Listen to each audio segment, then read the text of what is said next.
എല്ലാവർക്കും നമസ്കാരം. ഇന്ന് എൻ്റെ ടോപ്പിക് എന്ന് പറയുന്നത് നമ്മുടെ തൈര് എന്ന് പറയുന്നത് എല്ലാവർക്കും അറിയാം അല്ലെ, എല്ലാവരും സ്ഥിരമായിട്ട് കഴിക്കുന്ന ഒന്നാണ്.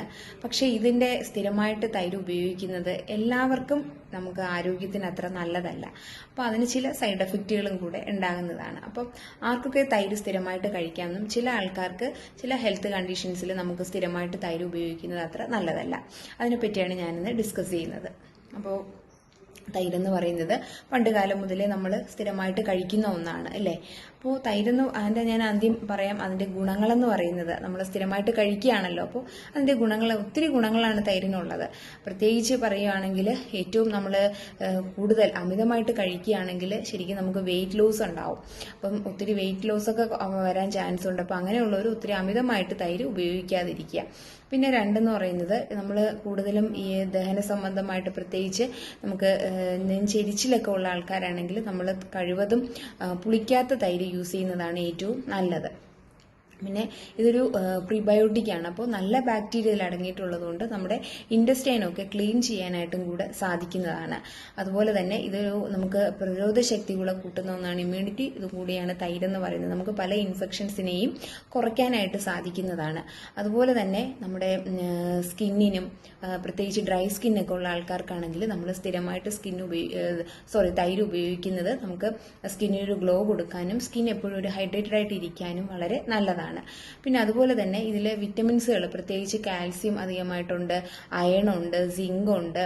അപ്പോൾ ഇത് നമുക്ക് സ്ഥിരമായിട്ട് പ്രത്യേകിച്ച് കാൽസ്യത്തിന്റെ കാര്യം പറയുകയാണെങ്കിൽ നമ്മുടെ പല്ലിനൊക്കെ വളരെ ആരോഗ്യം കൊടുക്കാനും അതുപോലെ തന്നെ എല്ലുകൾക്ക് ഹെൽത്തി ആയിട്ട് പ്രത്യേകിച്ച് നമുക്ക് വയസ്സായ ആൾക്കാരിലൊക്കെ ആണെങ്കിൽ സ്ഥിരമായിട്ട് തൈര് ഉപയോഗിക്കുന്നത് നമുക്ക് കാൽസ്യം കൂട്ടാനും അതുപോലെ തന്നെ എല്ലുകൾക്ക് ബലം കൊടുക്കാനും ഒക്കെ സാധിക്കുന്നതാണ്.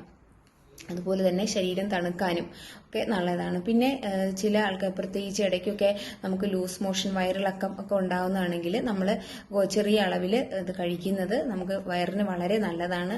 പല ഇൻഫെക്ഷൻസ് ഇതിനെയും നമുക്ക് കുറയ്ക്കാനായിട്ട് നശിപ്പിക്കാനായിട്ട് സാധിക്കുന്നതാണ്. അതുപോലെ തന്നെ BP കൺട്രോൾ ചെയ്യാൻ പ്രത്യേകിച്ച് ഹൈ BP ഒക്കെ ഉള്ള ആൾക്കാർക്കാണെങ്കിൽ BP കുറയ്ക്കാനായിട്ട് കൺട്രോൾ ചെയ്യാനായിട്ട് കൂടെ സാധിക്കുന്നതാണ്. പിന്നെ ചില ആൾക്കാർക്ക് ഇടയ്ക്കിടയ്ക്ക് കോൺസ്റ്റിപ്പേഷൻ അല്ലെങ്കിൽ മലബന്ധം ഒക്കെ ഉള്ള ആൾക്കാരാണെങ്കിൽ സ്ഥിരമായിട്ട് നമുക്ക് ഇത് കഴിക്കാവുന്നതാണ്. സാധാരണ ഒരു ബൗള് എടുത്ത് നമ്മൾ എല്ലാ ദിവസവും ഭക്ഷണത്തിന്റെ കൂടെ കഴിക്കുന്നത് നമുക്ക് ഒരു ഇമ്മ്യൂണിറ്റി കിട്ടാനും വളരെ പല അസുഖങ്ങളെയും നമ്മൾ കുറയ്ക്കാനും പ്രതിരോധ ശക്തി കൂട്ടാനും അതുപോലെ പല വിറ്റമിൻസുകൾ നമുക്ക് ബോഡിയിൽ കിട്ടാനും ഒക്കെ വളരെ നല്ലതാണ്. അതുപോലെ തന്നെ നമ്മുടെ ഹെയറിനും മുടിക്കൊക്കെ നല്ലതാണ്. അപ്പം സ്ഥിരമായിട്ട് ചില ആഴ്ചയിൽ ഒരു ദിവസമൊക്കെ നമ്മൾ മുടിയിൽ നമ്മൾ തൈര് അപ്ലൈ ചെയ്യുന്നത് നമുക്കൊരു കൂളിംഗ് എഫക്റ്റ് കൂടെ കിട്ടുന്നതാണ്. ഉറക്കത്തിനും ഒക്കെ വളരെ നല്ലതാണ് തൈര് നമ്മൾ തലയിൽ അപ്ലൈ ചെയ്യുന്നത്. അത് സ്ഥിരമായിട്ടല്ല, ആഴ്ചയിൽ ഒരു ദിവസമോ അല്ലെങ്കിൽ 2 ദിവസമോ ഇട്ട് നമ്മളൊരു 10-15 മിനിറ്റ് കഴിഞ്ഞതിന് ശേഷം നന്നായിട്ട് വാഷ് ചെയ്യുക. പിന്നെ ചില കണ്ടീഷൻസിൽ ഇത് സ്ഥിരമായിട്ട് ഉപയോഗിക്കുന്നത് അത്ര നല്ലതല്ല.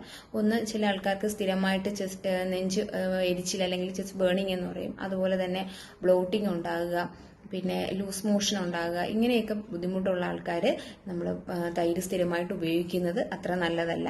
അതുപോലെ തന്നെ ചില ആൾക്കാർക്ക് മിൽക്ക് പ്രോഡക്ട്സ് പാലുൽപ്പന്നങ്ങൾ ഉപയോഗിക്കുന്നത് അലർജി ആയിട്ടുള്ള ആൾക്കാരും തൈര് സ്ഥിരമായിട്ട് ഉപയോഗിക്കരുത്. പിന്നെ ആർത്രൈറ്റിസ് പോലെയുള്ള പ്രശ്നമുള്ള ആൾക്കാർ നമ്മൾ സ്ഥിരമായിട്ട് അതിൻ്റെ ക്വാണ്ടിറ്റി വളരെ വലിയ രീതിയിലുള്ള ക്വാണ്ടിറ്റി ഉപയോഗിക്കാൻ പാടില്ല. അതുപോലെ തന്നെ എല്ലാ ദിവസവും ഉപയോഗിക്കുന്നതും നല്ലതല്ല. പിന്നെ അതുപോലെ തന്നെ നമുക്ക് എപ്പോഴും ശരീരം ഒരു ഫ്രഷ് ആയിട്ടിരിക്കാനും ഒരു എനർജി കിട്ടാനും ഒക്കെ തൈര് നമ്മൾ കഴിക്കുന്നത് ഒരു നേരം തൈര് കഴിക്കുക.